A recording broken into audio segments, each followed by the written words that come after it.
It's so hard to see anybody smoking these days, and I saw you. I thought, I've got to ask you about it. How would you think that would go? I don't think that would go so well, but I'm kind of for it. Are you? Yeah, why not? Yeah, raising the age to 21? Yeah, if it works, but... Even though you're a smoker yourself? Maybe I wouldn't be a smoker if it was higher. It's all right, because I'm 21, so... So, if that's the case, this would be your first smoke. Yeah, exactly. When did you start? Year 7. Wow. Yeah, pretty bad. It's a long time. Yeah. What made you take it up? Crowd, family, sister, that's about it. Oh, your sister? Yeah, yeah. Do you think if they did raise the age, it would make any difference at all to younger kids? No. I could buy cigarettes before I was 18, so... I think it's a waste of time. Waste of time? Aren't there more important things to worry about? And you can make your own choice, right? Yeah. The point is, smoking's going down, but drug taking is going up. I think you'd better tackle drugs rather than cigarette smoking. Cigarette smoking might take you, 20, 30 years to kill you. Drugs can kill you in a day. If the cigarette age is raised to 21, the drinking age should be raised. Yeah. Because it's silly. Alcohol's worse. Yeah. Yeah. How many would you smoke a day? About 10. About 10 a day? Yeah. Is it difficult? Because these days, you can't smoke inside. You can't smoke in a restaurant or coffee shop. You can't smoke in the office. Is it difficult to just be able You to... just wait. Do you? Yeah. So you can control it? Yeah, I don't go out for cigarette breaks. I wait till my break and then I wait till I'm finished work, so it doesn't inconvenience that at all. Simon, should we raise the bar on smoking? Should we, as Twiggy Forrest has suggested, raise the age limit and make it more difficult? You've only got a certain amount of policy credit in the bank. When we got plain packaging up, it took us, 10 years to more than that to get that fight happening and then eventually to win it.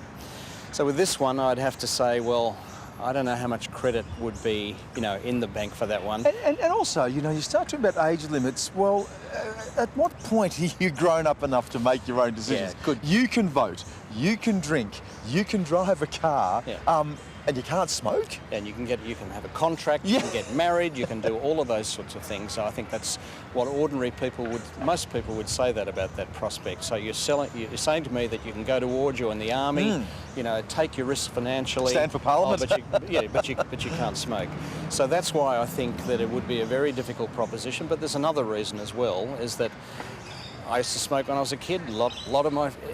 Many kids did, and still those kids today who smoke find it very, very easy to get cigarettes when they're underage. So even if you did raise the age limit, there'd be a black market. They'd be buying it off their cousins, their older brothers, and they'd be, there'd be a racket. Yeah. Are you a smoker? I was. Yeah. When did you quit? About 15 months ago. Oh, really? Yeah. Was it hard? Not this time, no. Yeah. So you tried before? Yeah, I had, yeah. No, that was easy. That was not too difficult, but yeah. Did you go cold turkey? That one I did, yeah. Did you? Yeah. What was the motivation? Was it a health? Health. I had a health scare, so it was a quick snap decision. Related to cigarettes, do you think? No, it wasn't, but that prompted me to quit pretty quickly. It was swift after that, yeah. What age did you start? About that age, heavily, about 17, 18. Right. Roughly then, yeah. And how often would you smoke? How many a day? Every day, like every day? Yeah, for sure, absolutely. Yeah, when I was younger. Actually, no, when I was older, yeah, every day. When did you take it up? 18. Right. Yeah. That's actually, Simon has done a lot of work in this area. About 15 is about the average, yeah. So you'd waited that long, but it still took it No, up. the thing is I would be smoking there or here, like before that, but 18 is kind of when I started buying my own packs and actually smoking regularly. Was it a conscious decision to, you really wanted to do it? What was the attraction to it? I can't tell you. I don't know. Would you describe yourself as a heavy smoker? Yeah. You are? How many would you smoke a day? A packet a day? Tobacco smoking is the #1 cause of premature death in the country, so I don't say That's not really proven. Well, it is. It's No, 15,000. because the studies have taken someone that smoked and they say, oh yeah, they've died because of smoke. My dad, in the town he lived, right, which is Auburn, he was the only smoker. He quit probably 40. He died at 67. Yeah. You've got all his friends died, a lot of them before him, right? And all of them were in Auburn, where there was the rail works, where they had the train wheels where they've got the asbestos. You do hear that story though, don't you? Someone says, you know, he smoked a pack a day and he lived till he was 80. So how does that happen? Yeah, but I mean, if I were to put a loaded gun with one bullet in the chamber, pull the trigger, there'd 5 be times you're going to 5 survive. times I'm going to say it's not dangerous.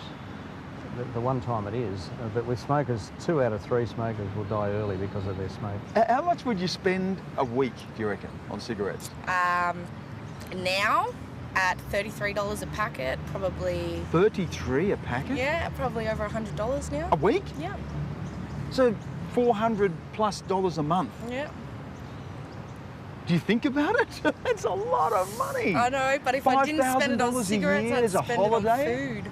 Oh, okay, so this is the trade-off. Yeah, yeah. If someone wants to take figures about someone dying of cigarettes, they should really look where they've lived most of their life, if they've been near factories that have been giving off, you know, whatever. It's interesting you should say that, because the highest rates of lung cancer in the country are not in the industrial polluted areas, but in the most remote areas of the country. Right. And the reason for that is that the smoking rates are the highest in the most remote areas. Do you think you'll give up?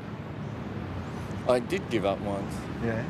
Look, what I love about what Triggy Forrest is proposing, he wants to rekindle the suing the tobacco industry. Now, that's happened in Canada. That's happened in many jurisdictions around the world where they've been trying it on. Tobacco industry usually loses, but they stretch it out over years to try and shrug off people with legal costs. He's in a position to see that through, and if he did that, that would be very, very important. What we know is that 90% of people who are still smoking today regret ever taking it up. So the proposal that I'm floating is that I got a secret I'm going to reveal to you today, Stan. I am a licensed drug user. A licensed drug user? I have a license to use this drug here, which is for hypertension. Okay. Everyone watching tonight has probably got a license to use drugs. I get a temporary supply. So you get your prescription. You go to your doctor. You get your prescription. You go to your chemist. The chemist fills it out. It's controlled. It's controlled. Use. Yeah. We have a sensible system that operates in every country in the world, except the most abject poverty places. That we regulate drugs which are good for us in that way. Now, this is a product which is going to kill 2 out of 3 long-term users, and we allow it to be sold in every corner shop and so forth. So what you're saying is a license for smokers, or the smokers go to the doctor and they get a prescription and the chemist fills it out for them. It could be chemist, it could be dedicated tobacconists or whatever, and there would have to be complete reconciliation between the number on your licence and being supplied. So that would mean anyone without a licence, kids couldn't get one. So they couldn't go and get a bulk and sell it either, because you'd have to get your own. And there'd be limits on that supply. And it wouldn't be worthwhile people saying, well, I'm a non-smoker, I'll get a licence, I'll stock up and I'll sell it to kids. There just wouldn't be enough money in it. So I think it's worth trying. I don't expect to see it happen in my lifetime. You said if it's hard to raise the bar on the age, it's going to be hard to do that. Well, look, I had a senior bureaucrat raise it with me the other day. I think there's a bit of interest in it in Canberra. So who knows? Tell about your idea of what should happen to someone who's a regular smoker. Well, we know that about 90% of people who smoke regret ever starting. Yes, definitely. That'd be you too? Yep. And so we're trying to think of ways of pacing them downwards. Yep. And a swipe card cigarette licence where you would say in advance, I only want to smoke 10 a day, I don't want to smoke more. Or you could go 10 to 20 or over 20. Yep.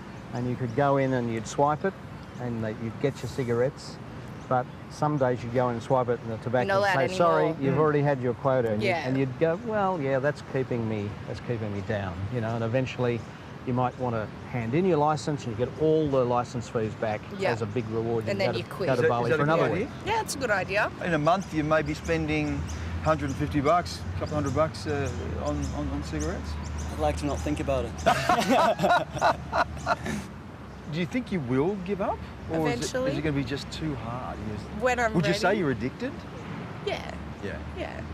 but I'm not ready to give up smoking. How many of your friends smoke? Not many? Not at work, none, but at home, basically everybody. Oh, okay. Yeah. So you're surrounded by smokers. Yeah. So what would you say to her to give up? Do you want cancer? Yeah. It's probably the main People reason. get cancer without smoking, but She's got all the answers. She's got all the answers. Do you miss it? Cigarettes? Yeah, I miss, sort of, I guess, in a way. I don't miss the coughing in the morning, and I don't miss the shortness of breath, but I miss, I don't know what it is that I miss about it, but I definitely, it's, get rid of any addiction, you're going to miss something. So it's comforting. Yeah, I don't know. Yeah, I miss something. I don't know what. There's a social aspect to it. No, actually, no. None of my friends smoked. Really? So I was the last man standing. It was very anti-social smoking. Was it? Yeah, absolutely. Yeah, I was always leaving. I was going outside for a cigarette when my friends were inside. So, yeah, I was the one that was standing alone.